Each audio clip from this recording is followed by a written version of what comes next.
안녕하세요. 오늘 보내주신 자료들, 와, 정말 흥미롭더라고요. 네, 저도 보면서 생각이 많아졌습니다. 미래 교육의 뭐랄까, 게임 체인저? 그렇게 불리는 에이전트 AI와 공간 컴퓨팅, 여기에 대해 오늘 좀 깊이 파헤쳐 보려고 합니다. 좋습니다. 지금 우리가 흔히 쓰는 그런 AI랑은 뭐가 다른 건지, 그리고 이게 여러분의 학습이나 진로 고민에 어떤 영향을 줄 수 있을지 한번 핵심만 쏙쏙 뽑아보죠. 준비되셨나요? 네, 그럼요.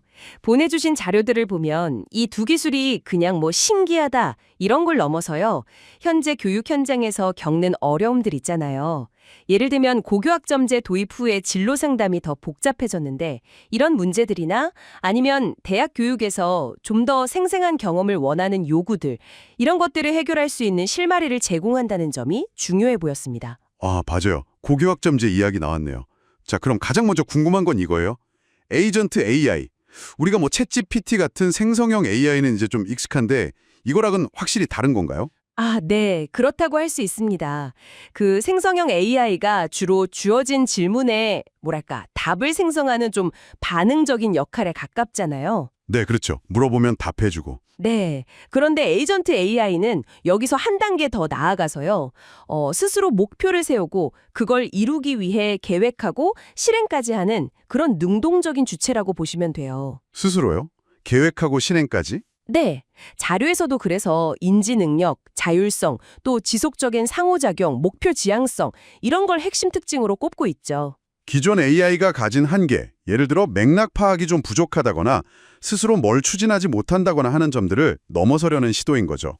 AI 발전 단계를 이렇게 보면 인식 AI, 생성 AI를 거쳐서 이제 주목받는 게 바로 이 에이전트 AI 단계라고 할 수 있습니다. 와, 스스로 계획하고 실행하는 AI라니 그건 진짜 거의 개인 비서가 생기는 느낌인데요? 그렇죠. 약간 그런 개념으로 볼 수도 있겠네요. 그럼 이게 교육, 특히 자료에서 강조했던 진로, 진학 상담 분야에서는 왜 필요하다고 보는 걸까요? 아, 바로 그 지점인데요. 특히 고교학점제가 시행되면서 학생들이 스스로 진로를 설계해야 하는 부담이 엄청 커졌잖아요. 네, 맞아요. 선택할 것도 많아지고. 그렇죠. 그런데 현실적으로 선생님 한 분이 학생 수십 명의 그 복잡한 상황이나 누적된 데이터를 다 관리하면서 맞춤 상담을 하기에는 아시다시피 시간도 부족하고 또 정보도 여기저기 흩어져 있고요. 그러다 보니 교사별 역량 편차로 생길 수밖에 없다는 거죠. 보내주신 자료들에서도 이런 현장의 어려움이 잘 드러나 있더라고요. 아, 정말 공감되네요. 그게 참 어려운 문제죠. 네. 그래서 이런 문제를 해결하려고 에이전트 AI 기반 시스템을 제안하는 거군요. 근데 상상만으로는 잘 안 그려지는데 구체적으로 어떤 모습으로 도움을 줄 수 있을까요? 네, 자료에 나온 구상을 보면요. 예를 들어 학생용 에이전트가 있다고 치면요. 이 에이전트가 학생의 학습 이력이나 관심사 같은 데이터를 쫙 분석해서 이 학생에게 맞는 진로 탐색 경로를 제안해 주는 거죠. 오, 맞춤형으로요? 네, 그리고 가상으로 이 대학 이 학과를 가면 어떨까 이런 진학 시나리오도 시뮬레이션 해볼 수도 있게 돕고요. 반대로 교사용 에이전트는 이런 학생 데이터를 종합적으로 분석해서 보여주고 교사가 그걸 바탕으로 좀 더 효과적인 지도 전략을 세울 수 있도록 지원하는 역할을 하는 겁니다. 학생용, 교사용, 에이전트가 하고 있군요. 네. 그리고 이 여러 에이전트들이 서로 계획하고 성찰하고 필요한 도구를 활용하면서 협력하는 구조예요. 특히 그 RAG, 그러니까 검색 증강 생성 기술 아시죠? 아, RAG요? 요즘 많이 나오는 그거죠. 최신 정보 찾아주는? 네, 맞습니다.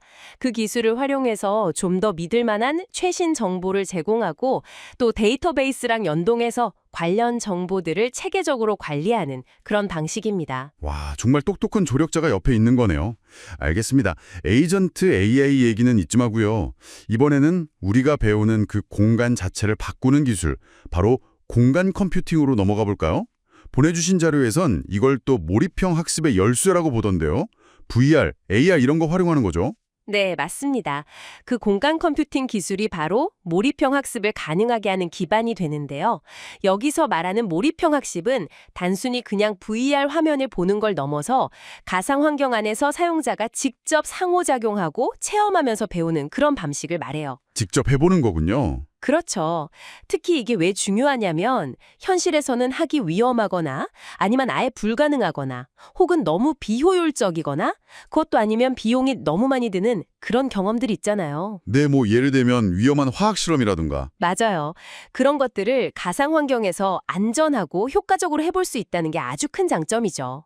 자료 중에 한 연구에서는 실제로 가상현실 속에서 직접 고대 유적을 탐험하게 했더니 학습 효과가 훨씬 높았다는 그런 결과도 있었고요. 와, 직접 해볼 수 있다는 거, 그거 정말 매력적인데요. 특히 위험한 실험 같은 거요. 네, 가능성이 아주 크죠. 하지만 뭐 이런 신기술에는 항상 좀 그림자랄까? 어려운 점도 따라붙기 마련이잖아요. 이건 어떨까요? 자료에서도 좀 언급된 부분이 있었던 것 같은데. 물론입니다. 넘어야 할 산도 당연히 많죠. 아직은 VR 기기, 가격이나 성능 같은 기술적인 제약이 분명히 있고요. 아, 그렇죠. 아직 비싸고 좀 불편하기도 하고. 네. 그리고 모든 학생이 이런 기술에 동등하게 접근하기 어려운 접근성 문제도 있고요. 또 좋은 교육용 콘텐츠를 개발하는 것 자체도 시간과 비용이 많이 드는 일입니다. 콘텐츠 만드는 게 어렵겠네요. 네. 그리고 또 생각해야 할 게 가상 공간에서의 어떤 윤리적인 문제들, 이런 새로운 고민거리도 생기고요. 그래서 자료에서도 강조하는 게 이런 기술들을 대학 교육 같은 실제 현장에 적용해 보면서 가능성과 한계를 면밀히 살피고 또 어떻게 하면 효과적으로 활용할 수 있을지 가이드라인을 만드는 연구가 꼭 필요하다. 이렇게 이야기하고 있습니다. 기술적인 문제, 접근성, 콘텐츠, 윤리 문제까지 고려할 게 정말 많군요. 네, 그렇습니다. 그럼 이 두 가지 기술, 그러니까 에이전트 AI하고 공간 컴퓨팅이 교육 현장에 잘 정착한다고 가정했을 때 우리가 기대할 수 있는 가장 큰 변화는 뭘까요? 우선 에이전트 AI 시스템은 학생 개개인의 특성이나 이력을 다 고려해서 자동화된 맞춤형 진로 설계나 학습 경로 추천 같은 걸 해줄 수 있겠죠. 이렇게 되면 학생도 그렇고 교사도 그렇고 모두의 부담을 덜어주고 효율성을 크게 높여줄 수 있을 겁니다. 맞춤형 지원이 강화되는 거네요. 그렇죠. 그리고 공간 컴퓨팅은 앞서 말씀드린 것처럼 이전에는 상상하기 어려웠던 실감나는 체험 학습을 가능하게 해줄 거고요. 학습 몰입도나 효과 면에서 큰 변화를 가져올 수 있겠죠. 네, 기대가 많이 됩니다. 하지만 이런 기술 도입만큼이나 어쩌면 더 중요할 수도 있는 게 바로 윤리적이고 제도적인 장치를 마련하는 일입니다. 아, 윤리적인 문제요? 네. 예를 들어서 개인정보는 어떻게 보호할 것인가? 또 AI가 어떤 판단을 내렸을 때 그 근거를 어떻게 설명할 수 있을 것인가?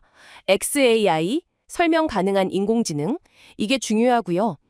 그리고 기술이 결국은 사람을 중심으로 작동하도록 HITL, 인간 참여형 시스템 어떻게 설계할 것인지, 혹시 모를 알고리즘의 편향성은 어떻게 막을 것인지, 마지막으로 누구나 이 기술 혜택에서 소외되지 않도록 접근성은 어떻게 확보할 것인지 등등 정말 깊은 고민과 사회적인 합의 그리고 정책적인 지원이 반드시 필요합니다. 와, 정말 중요한 말씀이시네요.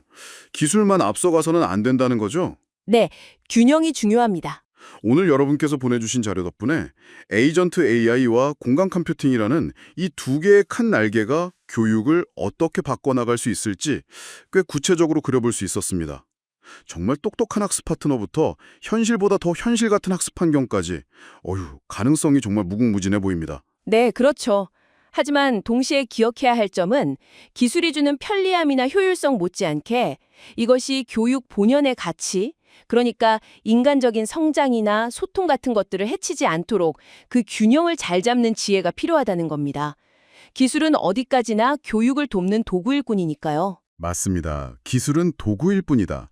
오늘 나눈 이야기들이 여러분 각자의 학습과 또 미래 설계에 대해서 한 번쯤 다른 각도에서 생각해 볼 수 있는 그런 계기가 되었으면 좋겠습니다. 이런 질문을 던져보고 싶네요. 만약 여러분의 학습 과정에 오늘 이야기한 이런 기술들이 도입된다면 어떤 점이 가장 기대되시나요? 또 반대로 어떤 점이 가장 걱정되시나요? 이런 질문들을 스스로에게 던져보시는 것도 의미 있을 것 같습니다. 다음번 탐구에서 또 흥미로운 주제로 뵙겠습니다.